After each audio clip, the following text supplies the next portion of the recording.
बर्तमान जनसंख्या बहुड़ता दृष्टि आम भारत प्रथम है कि महापुरुष लिखिदे आज नहीं सदी जाने जब अधिका हे कौन हम अमल कम हम लोक संख्या अधिका है किमी कौन चलिए कि बचे कि खाइबे कौन खाइबे कौन दिन को तो 5 टाइम आम खाऊे ना सका आगे चा टी बिस्कुट गोटे खाइले चा बिस्कुट तापर पुणी खाला बेलू 10टा बेलू पखाड़ पेटे बाड़े देले कसाए ना अन्य जलखिया खाइले रुटी फुटी पुणी गाधा बेलू पुणी आउ थे खाइले संध्या बेलू पुणी जलखिया छणा छणी पुणी राति पुणी देखला बेलू खाइले डिनर तेणु दिन को 5 टाइम खाऊे आउ केतबेले किए दुकान बजार ठेला गले कौन टे दे दूसरी एक्सट्रा खाईदे कि केते टाइम आम खाइला चिंता कर ये सुधी जाने आगू आउ थब जे खाइबे आगू आउ थब जे गोटे टाइम खाइया 5 टाइम कथा से भावी तो महापुरुष कहते ये चाष गोरु चरा हो गले खाइबा लोक अधिका जो जनसंख्या भारतर बढ़ सारा पृथ्वीर जनसंख्या जो वृद्धि पाइब से अमल एत कम हम जे शस्य एत कम उत्पादन हम जे चाष एत मरुड़ी पड़ जे से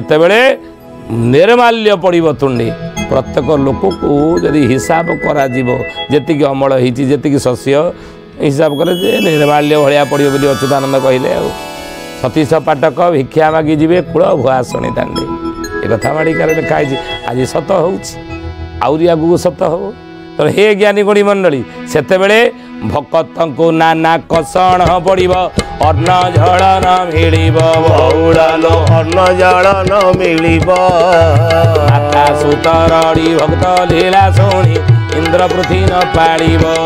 जय जगन्नाथ जय जगन्नाथ जय जगन्नाथ जय जगन्नाथ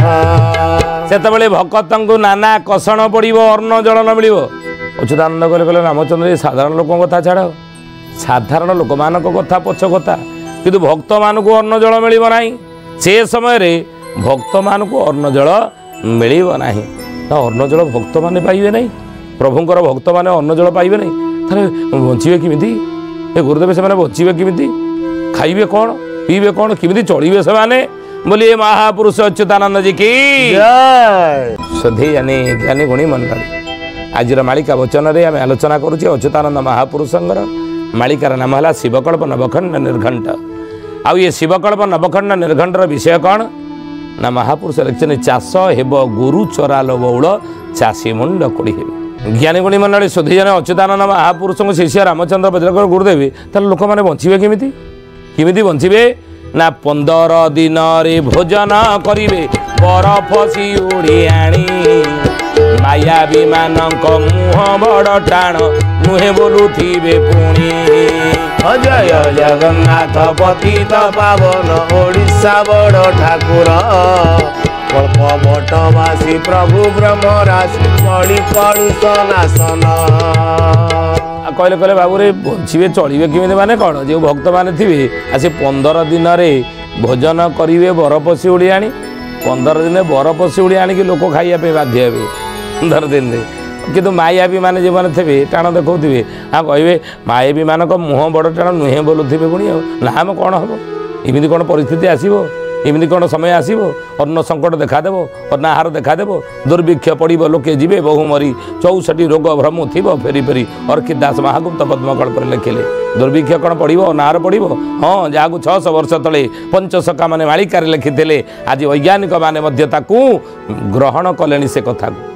भविष्यवाणी की ग्रहण कले कहले हाँ हाँ हाँ आग को अनाहार देखादेव आग को खाद्य संकट देखादेव आग को दुर्भिक्षर संभावना को एड़ाई दि जाई न पारे आज भी वैज्ञानिक माने एक कथा को स्वीकार कले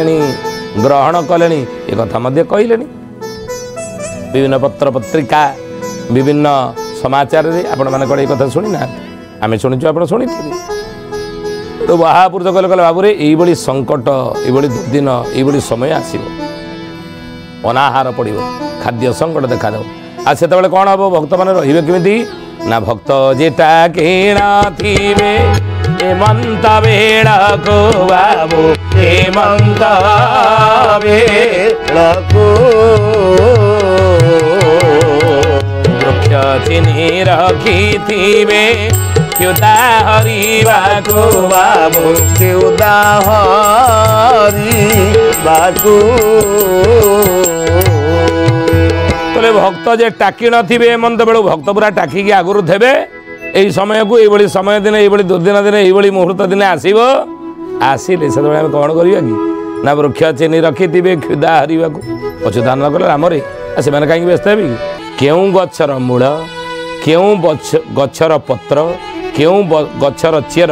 जहाँ औषध रूप में व्यवहार कले 5-6 दिन किसी न खाइले भोक शोष सहजे लगे ना लगे आप देखुना ऋषिमुनि मैंने सब तपस्या करूँ हाथ डालमा प्रतिदिन किए नहीं पहुँचाऊँ हिमालय ना से विभिन्न गचर चेर मूल डाल पत्र या सब जानी ये ज्ञान अच्छी जोग बड़े जानी खाइले 4-5 दिन किसी न खाइले किसी असुविधा ना बहुत दिन धरी न खाई न पी से रहीपर बंची रही पार्टी तो भक्त मैंने बंची रे से ये गचर मूल चेर पत्र खाई औषध रूप में व्यवहार करेंगे कौन से गच कौन से गचर पत्र कौन से गचर क्यों गचर मूल क्यों गचर चेर क्यों गचर पत्र को औषध रूप में व्यवहार कले से समय से दुर्दिन बेले बंची रही पारे भक्त मैंने सेमती किसी गुरुदेव कहूना अच्युतानंद महापुरुष लिखिले कहिबार समूर सार रे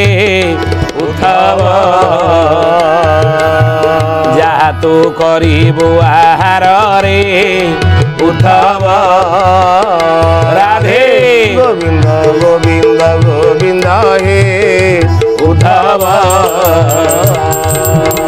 मधुगाळुची मकरंद हे उद्धव कहवा रस मूल सार जहाँ तू करू आहार मुझे कहूँ कौ गचर रस कौ गचर मूल कौ गचर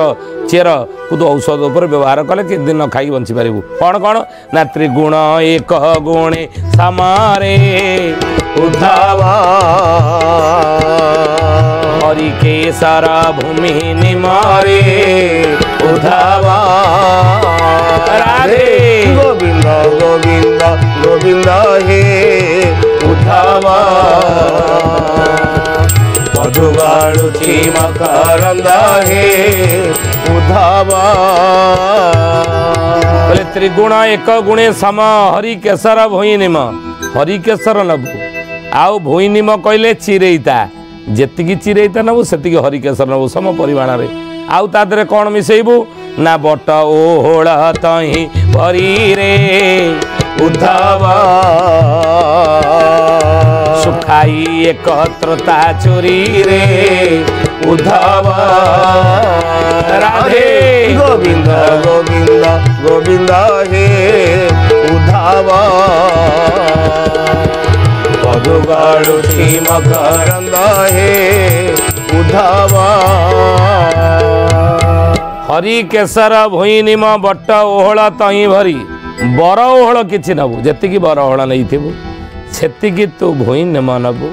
सेतिकी तू हरिकेशर नबु ये तीनटा को सुखाई की एकत्र चोरी रे बाबा चक्की रे चोरी गिरी कौन करिवु पेसिगिरी कौन करिवु ना छाणीब सुकळक नारे रे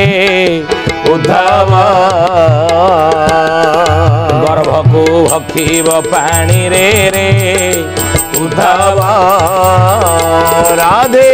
गोविंद गोविंद गोविंद हे उद्धव मधुगाळुची मकरंद हे उद्धव छाणीब शुक्ल कनारे शुक्ल कले धड़ा कपड़ार भल कि चलई देवे चलई सारा पर कौन करेंगे गर्भ को हकीब पानी प्रतिदिन खाली पेट अवस्था आपण शौचादि क्रिया समापन पर खाली पेटे आप चामुचिए नहीं उषम पानी रे खाईदेवे खाइले कौन हम निशी प्रभाते जेबे खाऊ रे उद्धव की क्षुदा तृषाओ रे उद्धव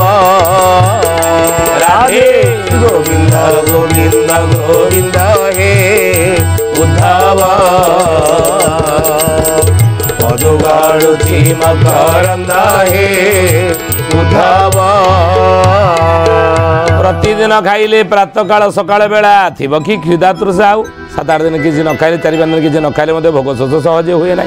बंची रही पारिबा से समय मरी मालिकार महापुरुष ब्रह्म सांकुलीर 7म कल्प लिखिले।